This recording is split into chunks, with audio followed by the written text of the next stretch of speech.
A brand new study out of Australia by a team of scientists claims that the coronavirus is in fact human-made and did not occur naturally in nature, as we have been told so many times over the past few months. COVID-19 virus was particularly well adapted to bind to human cells, and that was far superior to its ability to bind the cells of any other animal species. And now another scientist has found that in fact the coronavirus is not of natural origin and contains protein sequences that appear to have been artificially inserted.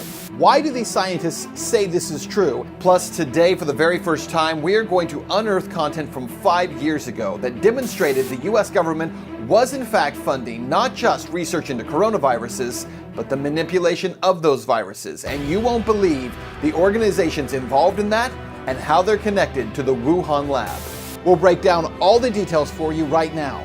I'm Ben Swan, and this is Truth in Media.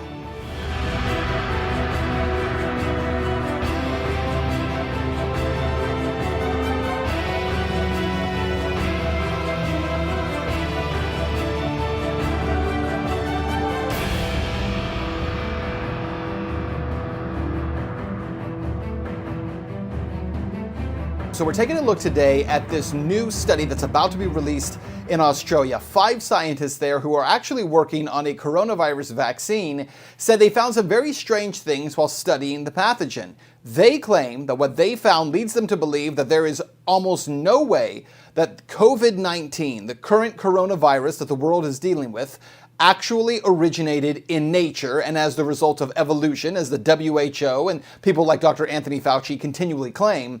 Instead, they say it's almost impossible that it's not human-made. The preliminary report of the study, which is now being peer-reviewed, is based on computer modeling of the virus's ability to infect various animals, including humans. It was published May 13th on the Cornell University website, which is used for discussion of pre-publication papers. Nikolai Petrovsky, the lead researcher, said his team suspects human manipulation in Wuhan because of the unmatched ability of the virus's protruding spike to infect human cells. The virus's binding strength for human cells far exceeds similar properties for infecting other animals, he said in a statement on the forthcoming report. So the study findings were very interesting, which is that we found that the COVID-19 virus was particularly well adapted to bind to human cells, and that was far superior to its ability to bind the cells of any other animal species, which is quite unusual because typically when a virus is well adapted to an animal and then it by chance crosses to a human, typically you would expect it to originally have lower binding to human cells than to the original host animal. We found the opposite, so that was a big surprise. Now, on top of all of this, Dr. Petrovsky and his team also claim that there are other reasons that they say that someone tampered with this coronavirus and actually caused human manipulation of it. He says this, quote, "The fact that no corresponding virus has been found to exist in nature leads to the possibility that COVID-19 is a human-created virus. It is therefore entirely plausible that the virus was created in the biosecurity facility in Wuhan by selection on cells expressing human ACE2, a laboratory that was known to be cultivating exotic bat coronaviruses at the time." Then there is a new study led by Norwegian virologist Birger Sorensen, which has found that the coronavirus's spike protein contains sequences that appear to be artificially inserted. The researchers found that the virus had been doctored to bind to humans. They pointed out that it has hardly mutated since it began to infect humans, suggesting that it was already fully adapted to humans.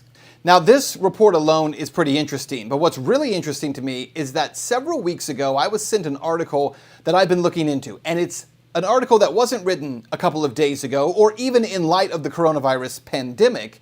Instead, it was actually written 5 years ago, and the title of it is "Lab-Made Coronavirus Triggers Debate." It was written November 16th, 2015.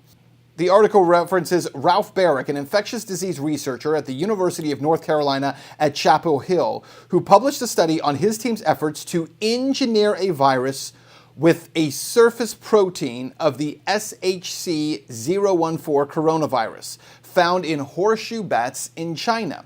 Essentially, the article goes on to discuss the fact that the U.S. government was funding coronavirus bat research for some time, and then in October of 2013, the U.S. government put a stop to federal funding for gain-of-function studies, with particular concern rising about influenza, SARS, and MERS, the Middle East Respiratory Syndrome. The NIH had funded such studies because they help define the fundamental nature of human pathogen interactions, enable the assessment of the pandemic potential of emerging infectious agents, and inform public health and preparedness efforts. In 2013, the federal government stopped funding these particular research projects. Then in 2014, the NIH began funding a separate group, which we've told you about, Eco Health Alliance, which in turn began sending those funds to several labs across China, including the lab in Wuhan, for the study of coronavirus in bats. All right, so what do we know? We know that the U.S. government was funding this research into coronavirus in bats, specifically altering coronaviruses. We know that in 2013, that funding stopped. We know that in 2014, under the Obama administration, the National Institutes of Health, under Dr. Anthony Fauci, began funding another group called Eco Health Alliance. That group then sent those funds to various labs across China, including the Wuhan Virology Lab. This is absolutely, without question, proven. About $3.4 to $3.7 million flowed to those various labs, including the Wuhan lab, for the study of coronavirus in bats. And it was only this year that the Trump administration, after attention was drawn to this funding, cut off that funding and made the National Institutes of Health cancel their funding of Eco Health Alliance and the funding of those virology labs. The original article in Nature talked about a debate among scientists as to whether or not coronaviruses should be created in labs or even altered to make them more contagious for humans. In fact, it says this in the article: the debate comes down to how informative the results are. The only impact of this work is in the creation in a lab of a new, non-natural risk. Richard E. Bright, a molecular biologist and biodefense expert at Rutgers University, told Nature. But then the article goes on to defend this practice, and it says, Barrick and others argue the study's importance. Quote, the results move this virus from a candidate emerging pathogen to a clear and present danger. Peter Daszak, president of the Eco Health Alliance, which samples viruses from animals and people in emerging diseases, hotspots across the globe, told Nature. Have you heard that name before, Eco Health Alliance? Because I have. Remember, in 2013, according to this article, the funding was stopped from the U.S. government to those studies of non-natural man-made coronaviruses. In 2014, Eco Health Alliance, the same company defending the practice here, began to receive funding from the National Institutes of Health under Dr. Anthony Fauci. So Eco Health Alliance takes that funding, which runs anywhere between $3.4 million and $3.7 million, and begins funding the study of coronaviruses in bats in a series of labs across China, including in the Wuhan lab.